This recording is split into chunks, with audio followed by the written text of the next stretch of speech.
Don't choose tiles that are too trendy right now. If you're using, beautiful stone tiles and stuff like that, make sure you know how to seal them or get them pre-sealed before you put them on.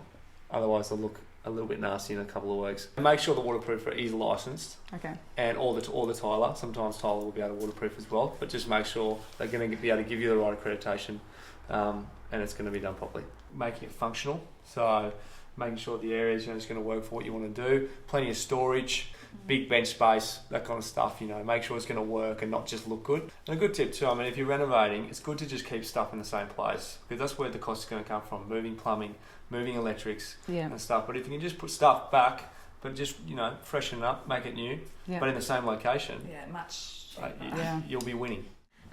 Make sure that there's space when you're going to pull something out of the oven. There's space there. There's chopping space. The sink's big enough. And you can only work with the space you've got, but make it functional. Have a very big fridge. You can't go wrong with a big fridge. You'll regret it if you don't. Shop around. Check out, go and check out the different types of training. Speak to your friends, check out their quality and who they've used. Go to different kitchen stores.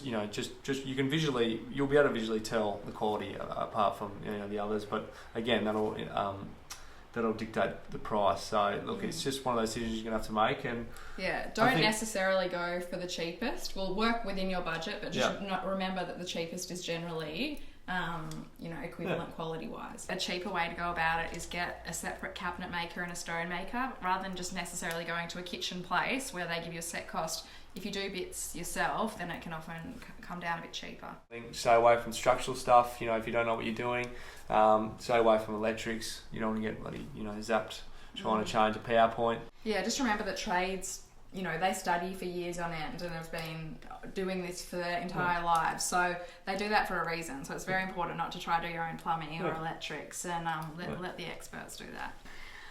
Cut costs, do it yourself. Don't get any labourers in, paint yourself. I suppose tradies, they can spend so much time just relocating rubble and their tools. The less work they do, labouring and wasting time, the quicker and the cheaper it's going to be. Future proof, I think you have to make sure you're not over capitalising in your renovation. I think it's really important to focus on where you're buying and the market and what they're selling for there. So, don't put hundreds of thousands of dollars into an area where properties aren't even selling for above that price. So just be careful, how much money you're actually putting into your renovation. Yeah, and you've got to think about what use you want to get out of it. So like whether you're having kids or whatever like that, you've got to plan for that kind of stuff. So there's no point putting a gym in your house or something like that if you're having a kid in probably a year or so. So stuff like that.